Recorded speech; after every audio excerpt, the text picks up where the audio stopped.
work.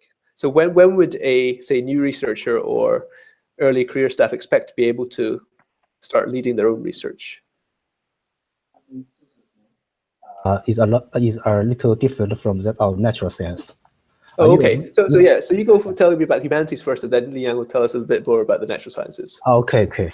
And usually, actually, for new staff, usually, some universities there will be a research team, and when you be a new staff, you have to join in one or another research team. But it's up to you.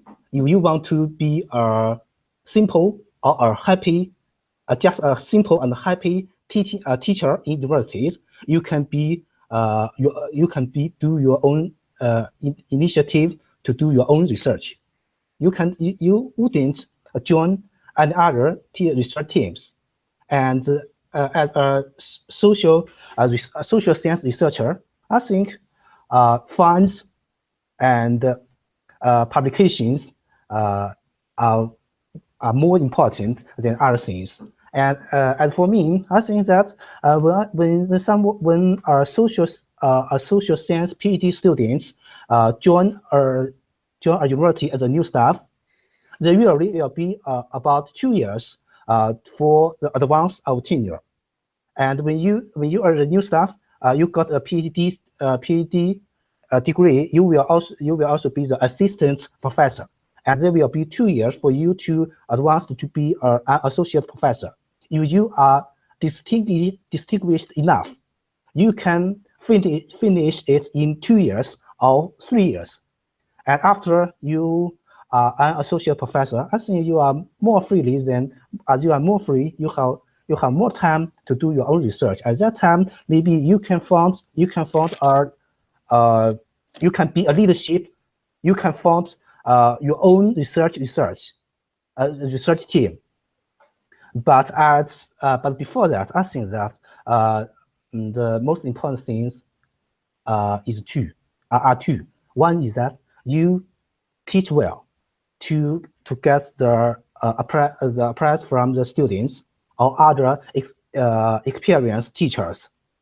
The other thing is that you publicate as more publications as you can and get as more funds as you can. I think that you will advance very quickly, and then at that time you can see, yes, I am not just a new staff now. I can do my own research now. I can choose which direction I like, and I will do it well. That's just a brief introduction of social science. Okay. So, Liang, do you have anything to add to that, or you could tell us more about leadership roles in the sciences? Well, okay.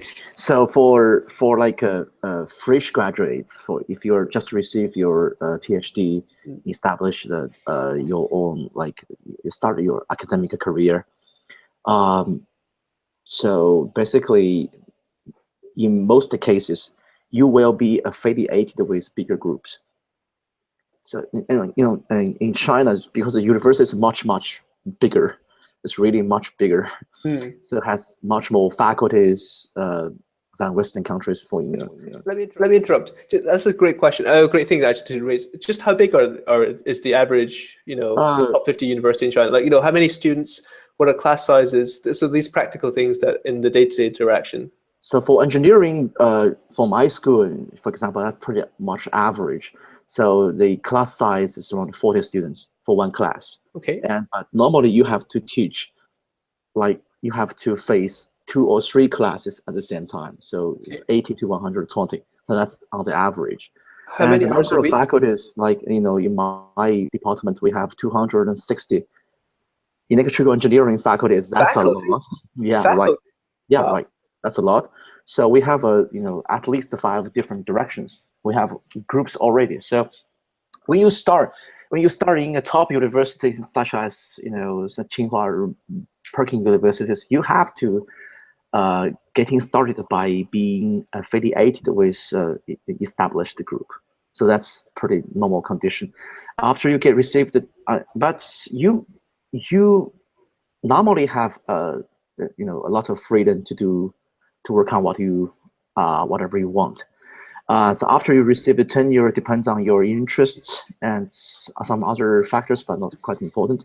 So you may be able to start your own laboratory as a PI. So that's one option. And the department normally allow 2 or 3 or 5 faculties to establish their own new labs if their funding conditions is sufficient. So that's for leadership. Leadership, I don't think leader comes out of nowhere. So basically, either you have a stronghold in a particular area, you have a lot of publications, and you have fundings that you have projects that may not be accomplished by a single person. You may, trying to attract some, new coming faculties to your group. But that also depends. Like me, I'm doing on tracking and navigation, several different things. But for me, it took me around 5 years to find 2 collaborators. So that's not bad, but it's somewhat slow. So that's So